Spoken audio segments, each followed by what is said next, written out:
Salut amis terriens et bienvenue dans cette nouvelle vidéo. Bienvenue dans l'épisode 6 de la saison 3. Alors j'espère que tu as passé une bonne semaine. Pour moi cette semaine, écoute, pas mal de choses. Bon là tu vois, je me trouve à Planète Sauvage en Loire-Atlantique. Donc voilà, je vais te montrer tout ça. Et puis bien sûr, comme toutes les semaines, écoute, je t'emmène avec moi. Tout comme vous, on découvre. Tout comme vous, on avance. Avec nos 3 enfants, suivez-nous et découvrez la vie de famille à bord de notre camping-car. Nous, c'est la famille Lefebvre. Des personnes ordinaires à la recherche d'aventures extraordinaires. Prêts pour l'aventure ? C'est parti pour une nouvelle vidéo.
Mon groupe de terreur, les terreurs de Sainte-Christophe-Marie.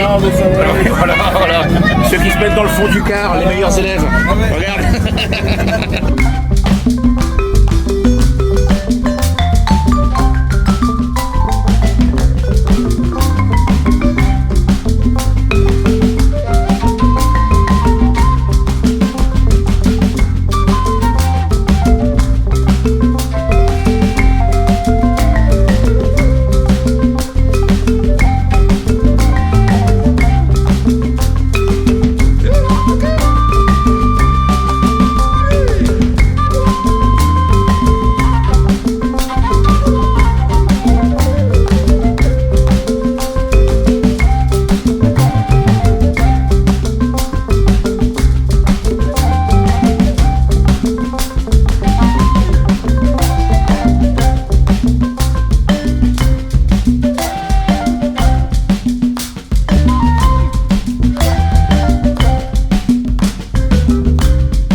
Tout comme vous, on découvre. Tout comme vous, on avance. Lefebvre, c'est bien, mais le faire, c'est mieux. Nous, c'est la famille Lefebvre, à la recherche d'aventures extraordinaires.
Tu sens rien là? Ah si, ça hume. Ça sent les vacances. Ça sent les vacances à plein nez. Ça sent le soleil, ça sent l'exotisme. Oh. Bon, t'as vu, première séquence, ça fait rêver quand même. Ça donne envie de partir loin, très loin. De s'exiler complètement. Alors attention, hein, bien sûr, hein, ce sont quelques séquences vidéo, des séquences qui sont montées avec certains filtres, avec la petite musique qui va bien, la musique exotique, hein, tu vois. Hein. La musique qui te donne envie d'être au sein de la tribu, si tu veux, pour goûter leur spécialité. Mais bon, la réalité, c'était pas ça. Hein. Je t'avoue franchement que la réalité, c'était pas ça. Je suis revenu de Planète Sauvage, en fait, avec une citrouille comme ça. J'ai pris 2 médicaments. Toute la journée, je te dis, enfin, ça a bougé sévère. Des dizaines d'enfants qui hurlent dans tous les sens. Enfin voilà, donc c'est quand même assez fatigant comme journée, j'avoue, franchement. Et si tu me crois pas, tu sais quoi? Je vais te mettre 30 secondes d'extrait. Je vais pas te faire souffrir plus en fait, ça sert à rien. Et regarde. Je te surveille, hein.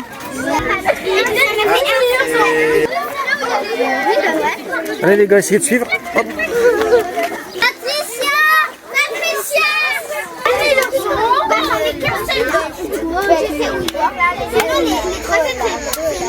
Ouais. Mais papa, mais ce soir je prends le car ou pas? Tu seras à quelle heure normalement? Je sais pas. Tu vois, il est blanc. Qui se brossait avec du dentifrice ultra colorant. Sa maman lui dit, c'est bien mon chéri, tu n'auras pas de caries. Voilà pour Planète Sauvage. Bon, blague à part, je me suis renseigné par rapport aux camping-caristes qui voudraient éventuellement aller à Planète Sauvage. Il n'y a aucun souci. Donc tu arrives, tu payes, tu te gares sur le parking, un parking qui n'est pas limité en hauteur en fait. Donc tu peux mettre ton camping-car, il n'y a vraiment aucun problème. Et ce qui est recommandé en fait, c'est de faire, si tu arrives le matin en tout cas, hein, c'est de faire la piste de la brousse, donc à pied. La piste de la brousse, et ensuite tu arrives au cœur du village, au kilomètre 5, tu as du restaurant, alors, bon, il y a un peu de tout comme restaurant si tu veux, hein, tu as du fast-food, tu as du restaurant traditionnel, tu as aussi du restaurant haut de gamme, tu as un petit peu de tout, tu as des boutiques, etc. quoi. Et ensuite, en tout cas, moi, c'est ce que j'ai vu, hein, c'est-à-dire que les camping-caristes ensuite rejoignent leur camping-car, sortent le store, sortent les chaises longues, font une petite sieste, et en début d'après-midi, ils remballent tout, et ensuite ils font la piste du raid, en camping-car. Et ça se fait facilement, il n'y a aucun souci, quoi. Mais il n'y a pas de souci, hein, quel que soit le véhicule, il n'y a vraiment aucun problème, tu passes partout. La preuve, on est passé en bus, donc tu vois, tu peux carrément y aller. Et l'avantage du camping-car, c'est que bah du coup, tu peux te poser à certains endroits, prendre ton petit café, regarder la télé si tu en as envie, si tu l'as, hein, surtout si tu la captes, parce que moi je la capte pas. Et donc tu es en contact avec les animaux, et puis tu fais durer ça toute l'après-midi, quoi. Voilà, tout simplement. Donc après, puis le soir tu repars, et puis bah tu cherches un autre spot, hein. Qu'est-ce que tu veux que je te dise?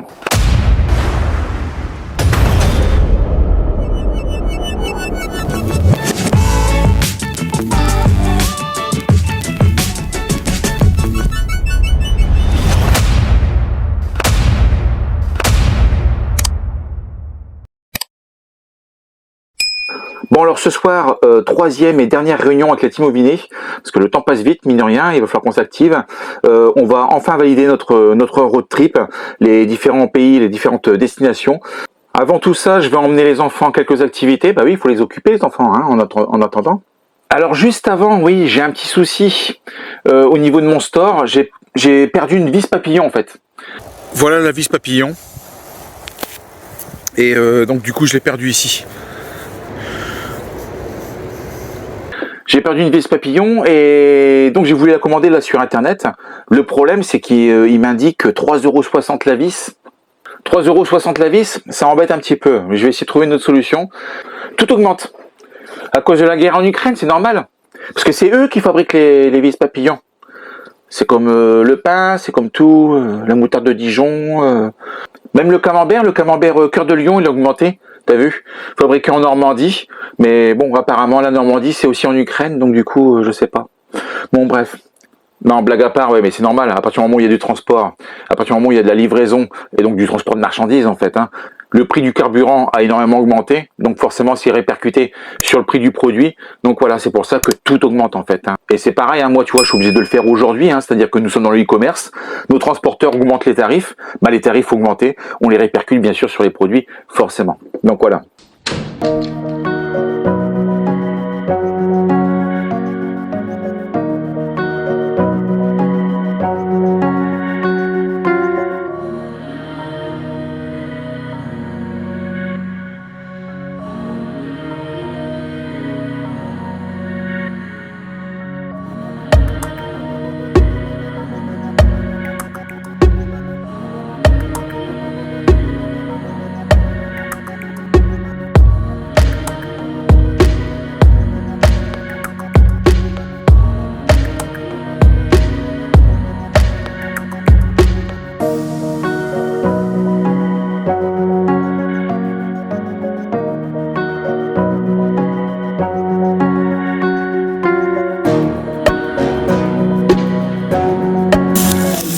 calendrier.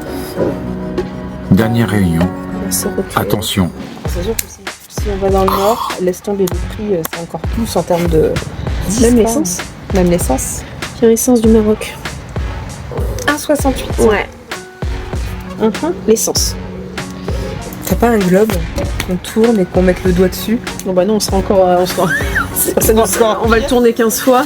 Non, non, justement, l'Albanie. Tout en Grèce. Hein. Ah, puis attends, on va au Kosovo aussi. Hein. Alors tiens, Et en Kosovo. Macédoine du Nord. Non mais attends, tu veux passer par Athènes? Athènes. Voilà, donc en fait on va commencer par l'Albanie. On va descendre, on va faire notre petit tour là. On va descendre jusqu'ici, tiens. On commence par Nantes déjà. On a déjà au moins 25 heures de route. Ah oui, j'ai oublié effectivement. Alors moi je dis on va commencer par là, mais on a 3000 bornes avant. Attends. Rappelez-vous, Slovénie-Nantes, c'était 17 heures non-stop. Là, ce qu'il faudra faire, ça sera faire un... Ou alors ce qu'on fait, c'est qu'on fait l'Italie. Ah oui, non. Ouais, on va faire du tour. Oh non, non. Alors, de 2300 km de Nantes-Tirana, nous sommes à 3230 km pour aller à Athènes. Imaginons, Afrique, sud Maroc, hop, on descend. Ah bah, juste déjà pour aller jusque... c'était où qu'on a regardé? Jusqu'au niveau de Gibraltar, il y a déjà 2500 km. C'est-à-dire plus que... Enfin, tu vois, pour ce nombre de kilomètres, on va à Tirana, en Albanie. Albanie ou pas? Oui, Albanie. Albanie, hein? Vous êtes sûr? Sauf s'il fait 47 degrés. Oui, je suis d'accord. Par contre, je suis d'accord. Voilà, on passe la route direct. Ferme ta gueule, ferme ta gueule, ferme ta gueule, gueule, gueule, gueule de loin, gueule de loin, gueule de loin, loin, loin. 21, 1, 2, 3, 1, 2, 3, 1, 2, 3, 3. Qui s'est brossé les dents avec du dentifrice ultra colorant et sa maman lui dit c'est bien mon chéri, tu n'auras pas de Ri. Bon bah voilà, les dés sont jetés, direction Albanie. Alors c'est une ligne directrice, hein, bien entendu, hein, si tu nous suis depuis le début sur la chaîne, t'as bien vu hein, qu'on n'est pas à l'abri bien sûr de dériver, soit à droite, soit à gauche, avec un petit peu de frontière par-ci, par-là. Enfin voilà, donc on verra bien en fonction de nos humeurs, de notre envie, en fonction également du temps. Du coup, il me reste quelques jours, hein, j'ai quelques jours devant moi, il me reste plus qu'à préparer le camping-car. Alors Fanny part en road trip entre filles en fait, hein, pendant une semaine, elle fait ça une fois par an en fait, à la même période. Donc c'est pour ça que tu la vois pas dans la vidéo. Elle est en train de préparer ses affaires. Je vais peut-être te filmer ça après. Mais bon voilà, donc à part une semaine, donc moi ça va me laisser le temps également parallèlement finalement de préparer le camping-car, de bien anticiper. D'ailleurs, il faut que je prenne rendez-vous pour l'entretien, vidange, etc. Parce que bon, il y a un petit peu de kilomètres de prévu apparemment, hein, d'après ce que j'ai compris. Et je vais aussi résoudre mon problème de télé par rapport à la semaine dernière, qui fonctionne toujours pas. D'ailleurs, je te remercie parce qu'il y a eu beaucoup de commentaires, plein d'astuces, plein de tuyaux en fin de compte qui m'ont été communiqués. Donc je vais les prendre un par un et puis je vais essayer de résoudre ça comme ça. Je te tiens au courant de toute façon. Il n'y a pas de souci.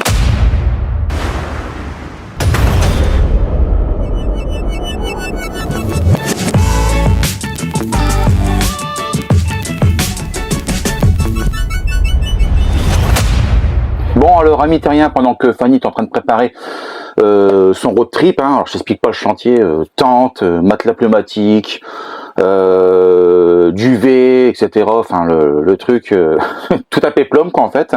D'ailleurs ça nous permet de mieux comprendre pourquoi est-ce qu'on a acheté un camping-car, c'est quand même nettement plus pratique, hein. Franchement entre nous, bon voilà. Alors je reviens encore avec mon problème de télé, ça fait 1h30 que je suis en train de lire tous tes commentaires en fait, donc je l'ai fait un par un. Bon il y a toujours rien qui fonctionne. Alors parmi les commentaires, nettoyer la carte FranceSat, c'est-à-dire retirer la carte, la frotter, la nettoyer, la remettre, logiquement ça devrait pouvoir la réactiver. Retirer la carte et la nettoyer. Écoute, j'ai essayé, ça malheureusement ça ne fonctionne pas. Alors un autre commentaire, mets-toi sur la 5, attends quelques minutes, voire même quelques heures. Conseil numéro 36, se mettre sur la 5 et attendre. Si je l'ai fait, ça fonctionne pas non plus. La tête de ta parabole est peut-être HS. Non, je pense pas. En fait, ce qui se passe, c'est que si je dévisse la tête de la parabole ou si j'ai un obstacle, en fait, j'ai un warning orange clignotant sur le démodulateur. Et là, j'accroche bien le signal, en fait. Et comme me disait le concessionnaire, dès que vous accrochez le signal, dès que vous captez quelque chose, il n'y a aucun souci. Vous allez entendre 3 bips et le voyant va se mettre au vert. Et là, c'est le cas. Donc, je pense pas qu'il y ait de problème de tête, en fait. Je pense pas. Ensuite, appel FranceSat, ta carte est peut-être périmée ou obsolète parce qu'elle est valable 4 ans. Donc j'ai été sur le site FranceSat afin de récupérer le numéro de téléphone et en fait je me suis rendu compte que directement en ligne, tu peux rentrer ton numéro de carte FranceSat en ligne, en direct live, il te dit si c'est encore valide ou pas ta carte. Et donc là j'ai rentré mon numéro et tu vois, bonne nouvelle, votre carte est valide. Afin de garantir au mieux la protection des programmes diffusés, les cartes d'accès doivent être renouvelées tous les 4 ans. Votre carte est encore valable pendant 3 ans, donc ça c'est cool. Votre carte est valide, elle est d'une génération récente et vous n'êtes pas concerné par le programme de remplacement en cours. Donc voilà, alors j'essaie de tout faire, mais tu vois, je pêche vraiment, j'arrive vraiment pas à comprendre. Ah mais encore un autre commentaire aussi là, ça fait longtemps que j'ai supprimé la parabole, j'utilise Chromecast. Alors, oui, bien sûr, moi aussi j'ai la télé avec internet. En fait, je t'explique, j'ai un dongle Orange HDMI que je mets derrière la télé et j'ai toutes les chaînes Orange, il n'y a vraiment aucun souci là-dessus, quoi. Le seul problème aujourd'hui, c'est que j'ai donc 2 box dans le camping-car. J'ai une box Orange avec 140 Go de forfait, de data en fait, et j'ai une autre box, une Bouygues, avec 200 Go mensuels de forfait, de data. Donc ça me fait 340 Go par mois. Là-dessus, il n'y a aucun souci. Ce qu'il faut bien savoir, c'est que moi je travaille sur Internet, je travaille à distance, je suis en télétravail, j'ai besoin de mes datas en permanence. Les datas sont super précieuses. J'en ai besoin tout le temps, tous les jours. Si les enfants regardent un film sur Netflix, hop, c'est 8 Go. La vidéo que tu es en train de regarder d'ailleurs sur YouTube actuellement, quoi, je l'ai uploadée, 6 Go. Tu vois, donc j'ai besoin vraiment de data, quoi. Et l'objectif de la parabole, c'était simplement d'économiser les data. C'est-à-dire que si je passe par du Chromecast, ou si j'active Molotov TV, ou si j'active la télé sur Orange, etc., je passe par le Wi-Fi et donc je grille mon forfait data. Et là, ça m'embête un petit peu. Tu vois, les enfants, quand ils prennent le petit déjeuner le matin et qu'ils regardent du lit, si ça prend sur mes datas, j'ai une petite larme qui coule, si tu veux, quoi. Donc c'est pour ça que je voulais absolument installer une parabole à l'époque. Je crois à l'époque, en plus, ça m'avait coûté 2000 ou 2500 €, donc ça m'embête un petit peu. En plus, tu vois, elle est installée depuis 1 an, ça m'embête un petit peu, quoi. Donc là, c'est une parabole mécatronique, automatique, elle tourne toute seule, qui va me permettre effectivement de pouvoir avoir la télé, d'avoir la TNT en fait, partout où je me trouve, même si c'est au Maroc, j'ai la télé. Donc ils vendent ça, je crois qu'ils m'avaient vendu ça 2500 €. Donc ils se gavent au passage, ça c'est clair. Bon écoute, je suis borné, je vais continuer mes recherches et puis je te tiens au courant, tout simplement. Bon, je vais faire une petite pause rapide avant de reprendre. Je vais aller voir ce que fait Fanny et où on en est au niveau de la préparation, mine de rien, de son road trip. Ça m'a l'air d'être un petit peu laborieux. En tout cas, t'as vu, là, elle va avoir une super semaine, un super beau temps, logiquement. Il va faire super beau. C'est pas comme l'année dernière. Je sais pas si tu te rappelles l'année dernière. J'ai eu des nouvelles de ma petite femme et de la famille. Donc, ils sont bien installés au bord d'une rivière. Il y a aucun souci. Tiens, je te mets une petite photo.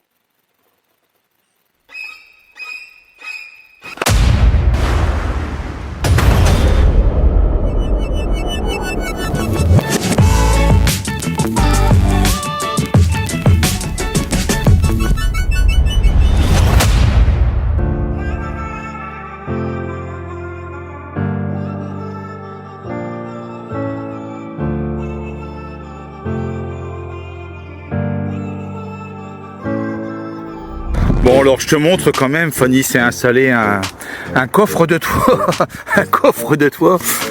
Franchement j'ai des doutes, mais bon c'est pas très grave. Voilà, un coffre de toit. On va essayer de stocker avec ça. Tu sais quoi? Regarde comment c'est fixé. Tu vois toutes ces affaires, elle est obligée de les comprimer dans des sacs pour essayer de tout faire rentrer dans le véhicule. Attends, parce qu'on va partir, on n'aura pas d'aspirateur avec nous. Ouais, c'est clair, je sais pas comment tu vas faire.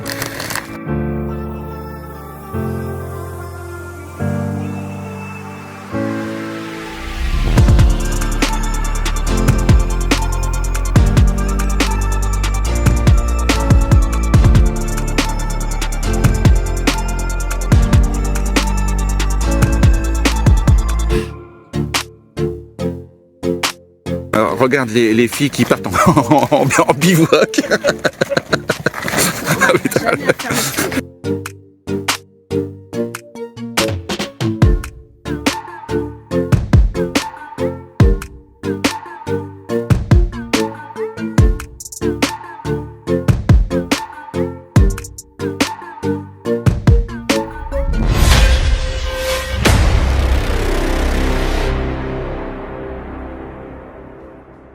Alors revenons à nos moutons.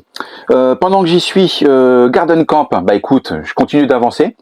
Alors ce que j'ai fait cette semaine, c'est que j'ai créé un lexique. Alors comme on te le disait la semaine dernière avec Fanny, il y a beaucoup d'accueillants qui ne sont pas forcément nomades, ni voyageurs, ni camping-caristes, qui ne connaissent pas forcément les termes eau grise, eau noire, eau blanche, électricité, etc. etc., etc. Donc j'ai créé cette semaine un lexique, donc ça y est, il est en ligne.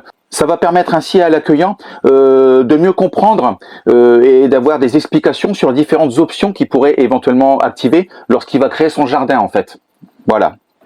Et puis comme convenu, comme je te l'avais promis, une fois par semaine, je vais te communiquer un jardin, comme ça, sur la chaîne. Donc là, c'est le jardin Nature et Pêche. Ça m'a l'air d'être super sympa. 8 € par jour pour 24 heures, en fait. Hein. Venez vous relaxer sur un terrain en pleine forêt et tout près d'un étang. Vous souhaitez pêcher, à vous les poissons, repos garanti. Donc ça se trouve dans le Loiret, à côté d'Orléans. Promenade en vélo le long du canal d'Orléans. Étang de la vallée pour les baignades à 3 km, premier commerce à 4 km, boulangerie, bar, supérette, pharmacie, vidange eau grise et eau noire situé à 4 km. Donc voilà, ça c'est le terrain de la semaine. Alors j'allais te dire, il est disponible, tu peux le réserver. Non, apparemment, la personne vient se mettre en mode vacances. Mais sache que bon voilà, ça sera un jardin que tu pourras louer prochainement, tout simplement.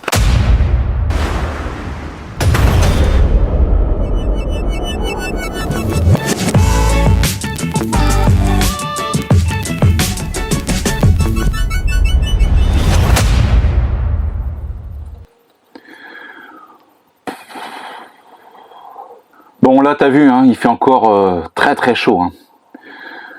Hier sur Nantes, hier samedi 33. Là dimanche aujourd'hui, je pense qu'on doit dépasser les 30 aussi. Enfin c'est un truc de fou. Je pense que l'on prend en pleine face tout de même hein, le réchauffement climatique. Là c'est clair. Vivement l'Albanie, hein, qu'on puisse se rafraîchir un petit peu. Bon, Fanny est bien arrivée, bien installée. Bon, apparemment, c'est un petit peu laborieux d'après ce que j'ai compris. Mais bon, voilà. Alors, elle tenait à participer à cette vidéo et d'ailleurs à te transmettre un message. Un message que je vais donc te mettre ici, là, tout de suite. Je te le lance. Alors, nous venons de faire les courses. Ça y est, c'est le début. Nous avons quelques sacs là. Mais il fait 32 degrés, mais il y en a là. Dans le pas de l'arrière où on ne voit plus personne. Hello. Bon mais ça y est, on est bien installé, les tentes sont montées, les enfants se baignent. Il fait très chaud, ça a été long la route. On est passé par les nationales parce qu'on avait un sac de toit qui semblait pas très stable et sur l'autoroute ça craignait un peu.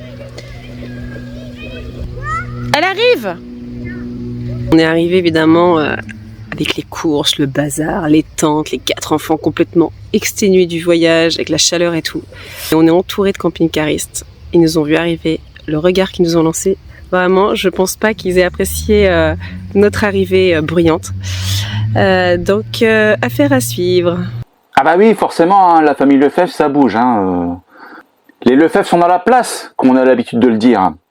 Bon, blague à part, si tu vois une brochette de blonde installer son campement avec les tentes à proximité de ton camping-car, essaie d'être un petit peu indulgent, s'il te plaît.